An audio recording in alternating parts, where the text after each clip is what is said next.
Hello बच्चों, आप सभी को प्रवीण कुमार का नमस्कार।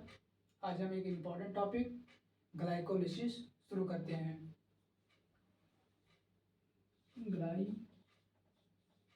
Glycolysis glycolysis glyco means glucose and lysis means breakdown means breakdown of glucose breakdown of glucose incomplete is called as glycolysis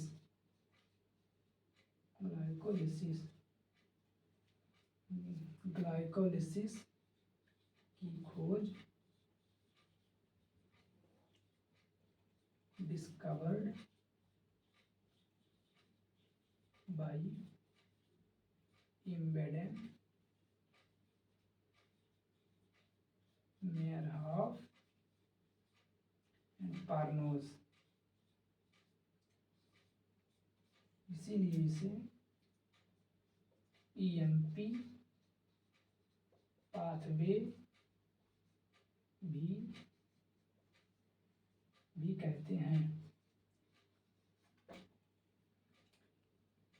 इसमें ये हमें याद रखना है, इसमें इनकम्प्लीट ब्रेकडाउन होता है। Glycolysis occur in cytoplasm. ये जो ग्लाइकोलिसिस प्रोसेस है ये साइटोप्लाज्म में ही होता है, चाहे यूकैरियोट हो या प्रोकैरियोट। ठीक बच्चों, अब इसे हम देखते हैं, रफ करते हैं। देखो glycolysis glyco means glucose, lysis means breakdown, अर्थात breakdown of glucose incompletely is called glycolysis. Glycolysis की discovered by Embden, Meyerhof, Parnas, इसीलिए हम इसे ईएमपी पाथवे कहते हैं।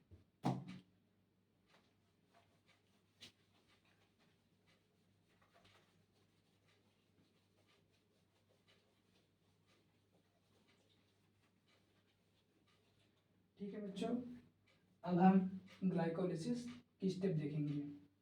ग्लूकोज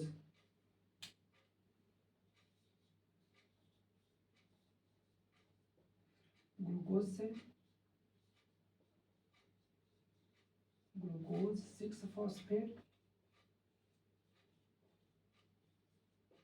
ग्लूकोज 6-फॉस्फेट से फ्रक्टोज 6-फॉस्फेट,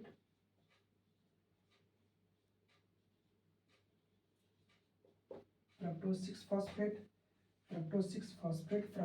6-फॉस्फेट से फ्रक्टोज 1,6-बिसफॉस्फेट,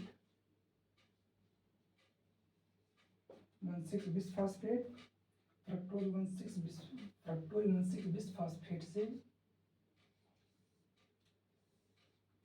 3-PGAL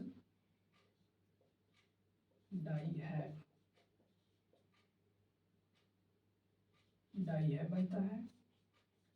ये बाद में triose phosphate, presence of triose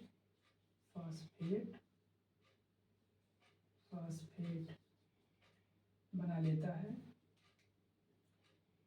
3-PGAL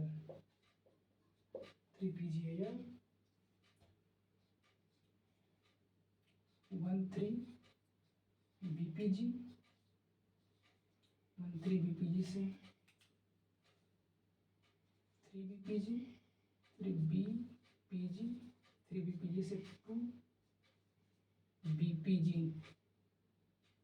2-BPG। अब हम यहाँ तक इतना तक हम देख लेते हैं, इसमें कौन कौन सा एंजाइम लगता है और कौन कौन सा कहाँ पर एटीपी निकलती है। यहाँ पर एंजाइम लगता है काइनेज एंजाइम, इसमें ग्लूकोकाइनेज और फ्रक्टोकाइनेज दोनों लगता है। और यहाँ ग्लूकोज 6 फॉस्फेट में यहाँ लगता है फ्रक्टोकाइनेज, जिसे PFK भी कहते हैं। और यहाँ एंजाइम लगता है एल्डोज, और यहाँ लगता है आइसोमेरेज एंजाइम। यहाँ पर हम ATP देते हैं 1 ATP, और यहाँ ATP हम देते हैं। यहाँ से एक ATP निकलती है, ऐसे इस प्रोसेस में भी 3 BPG, 3 BPG, फिर 2 BPG। यहाँ काइनेज एंजाइम लगता है। यहाँ ग्लूकोज 6 फॉस्फेट और फ्रक्टोज 6 फॉस्फेट के लिए आइसोमेरेज एंजाइम, फिर फ्रक्टोज 6 फॉस्फेट से फॉस्फोफ्रक्टोकाइनेज, फ्रक्टोज 1,6 बिसफॉस्फेट से 3 PGAL और डाइहैप बनाने के लिए एल्डोज एंजाइम लगता है। फिर 3 PGAL से 13 BPG और 3 PG से 2 BPG। और यहाँ एंजाइम लगता है डिहाइड्रोजीनेज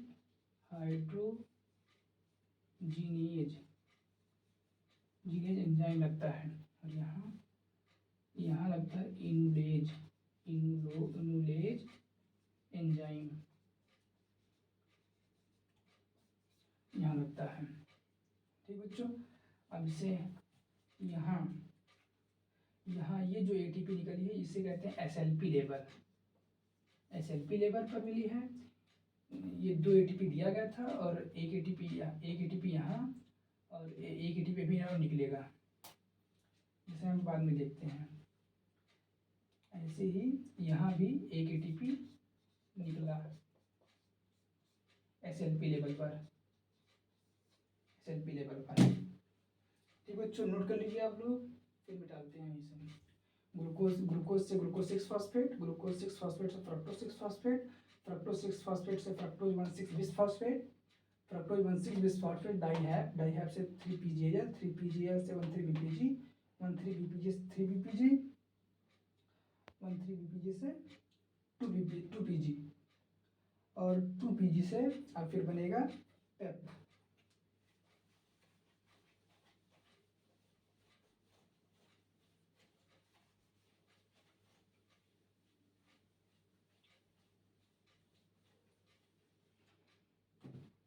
अब लिखा हमने 2 PG,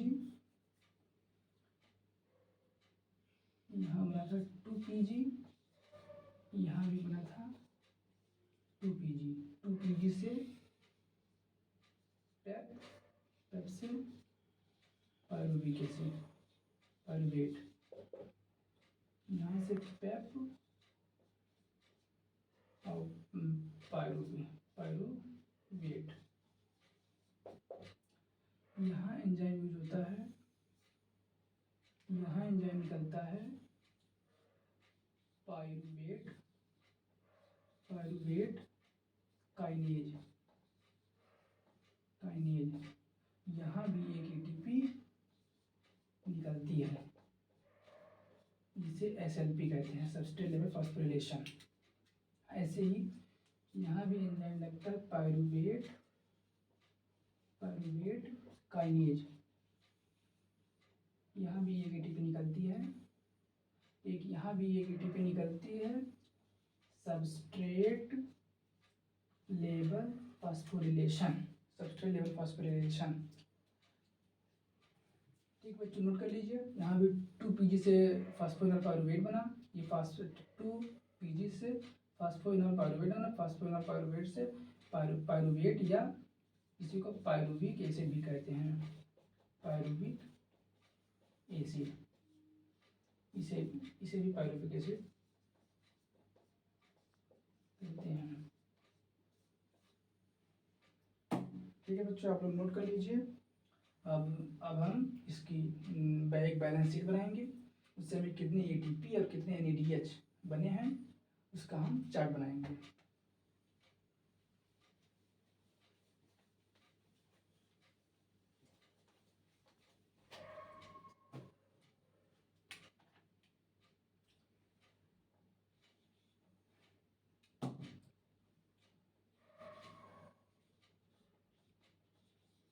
input output,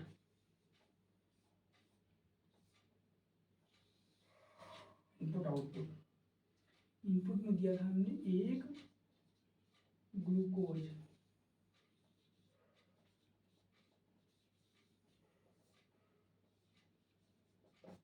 output input में दिया था हमने एक ग्लूकोज, बना था दो पायरुविक पायरुविक दो पायरुविक एसिड, दो पायरुविक एसिड और दो एटीपी हमने इनपुट दिया था, जिससे हमें 4 एटीपी बना। सबस्ट्रेट शॉर्टकट लिख लीजिए आप लोग SLP, सबस्ट्रेट लेवल फॉस्फोरिलेशन। ठीक, और इसमें बनते हैं 2NaDH प्लस 2H2O। अगर आप लोग को इसको याद रखने में प्रॉब्लम आ रही हो तो इसका एक ट्रिक है जो कि हमने बनाया है। पन ही, जो कैपिटल लेटर का उसका मतलब है और जो स्मॉल लेटर का इसका कोई मतलब नहीं है। पी से pyruvic acid, pyruvic acid, pyruvic acid, A से एटीपी, एटीपी और एन से NADH, H से H2O। ये दो, ये 4, ये 2 और ये 2। अब हम देखेंगे नेट गेन कितना होता है। आप नोट कर लीजिए, ये इनपुट हमने एक ग्लूकोज दिया, इससे 2 पायरुविक एसिड बना और दो एटीपी हमने इनपुट दिया, तो 4 एटीपी SLP लेवल पर बना और 2 NADH और 2 H2O बना। ये हमारी ट्रिक है, इसे हम याद रख सकते हैं। ठीक है बच्चों, नोट कर लीजिए आप लोग। अब हम इसके बाद नेट गेन देखेंगे, कितने एटीपी, कितने NADH और कितने पायरुविक एसिड और कितने H2O का हमारा नेट गेन होता है।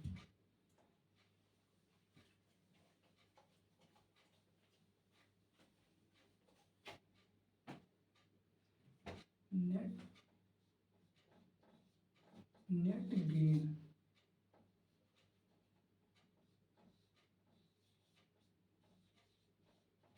गेन, नेट गेन हमारा 2 एटीपी, 2 NADH,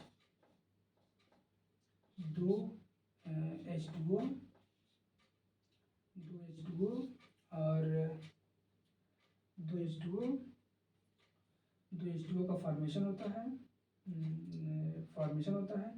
ये होता है नेट गेन। वहाँ 2 एटीपी हमने दिया गया था और 4 एटीपी इसमें फॉर्मेशन हुआ सबस्ट्रेट लेवल पर, जबकि 2 एटीपी हमने दे दिया था, उस पर नेट गेन आ गया 2 एटीपी। ये एक इम्पोर्टेंट क्वेश्चन बनता है, इसे आप लोग याद रखिएगा। ये सबस्ट्रेट लेवल फॉस्फोरिलेशन है। ठीक, और अब हम इससे ग्लाइकोलिसिस से रिलेटेड एक क्वेश्चन हमेशा आता है।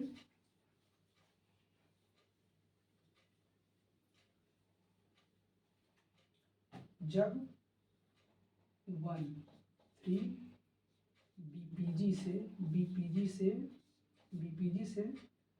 3 बीपीजी का फॉर्मेशन होता है, तो एक NAD प्लस से NADH बनता है। इस प्रोसेस को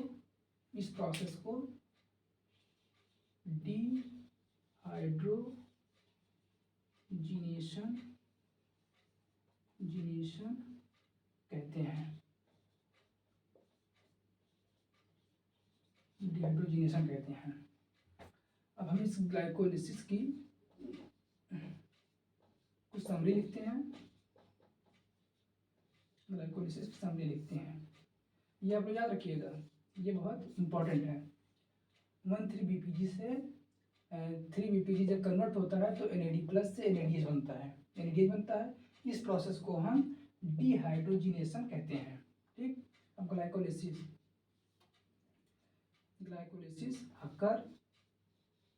अकर इन cytosol both eukaryote and prokaryote, चाहे यूकैरियोट हो या बोथ या प्रोकैरियोट हो, दोनों में यह साइकिल साइटोप्लाज्म या साइटोसोल में ही होती है। बिकॉज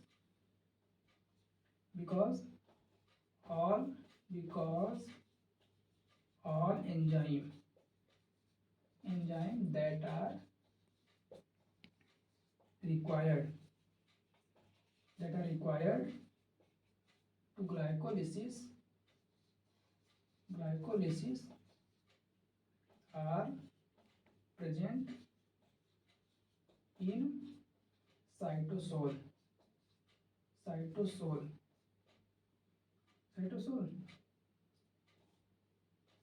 ठीक बच्चों, glycolysis occur in cytosol both eukaryote and prokaryote because all enzymes that are required to glycolysis are present in cytosol। ठीक बच्चों, नोट कर लीजिए इसे, आप लोग को टाइम दे रहे हैं।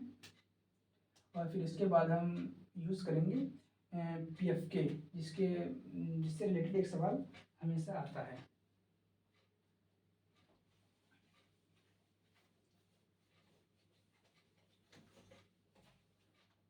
पहला पॉइंट हमारा हो गया था। दूसरा point PFK is a chief regulator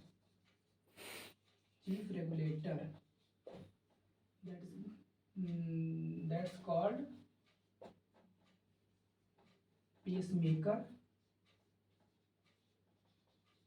pacemaker of glycolysis। pacemaker of glycolysis, इसे ग्लाइकोलिसिस कहते हैं।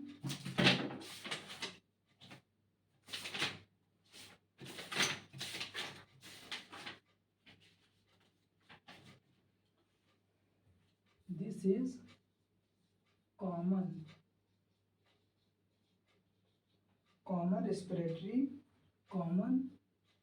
respiratory pathway to all organisms।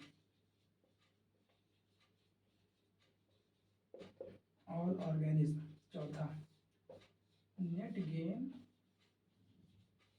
Equals to 2 ATP। 2 ATP का होता है। और पांचवा point, this is a anaerobic respiration।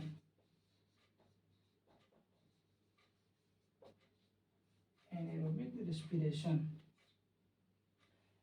respiration हो गया।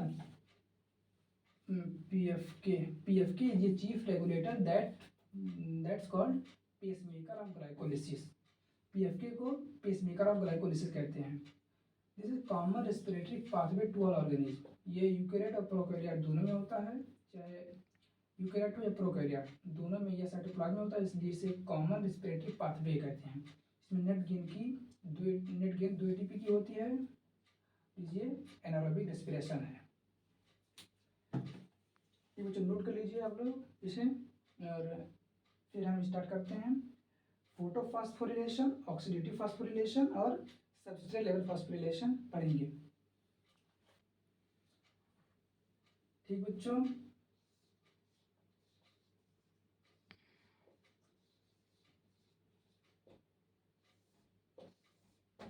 थैंक यू बच्चों, धन्यवाद आप लोग का जो आप लोग आए और हमसे ग्लाइकोलिसिस पढ़ा। आगे इसके बाद हम कल लिंक रिएक्शन और क्रेब्स साइकिल स्टार्ट करेंगे। थैंक्स।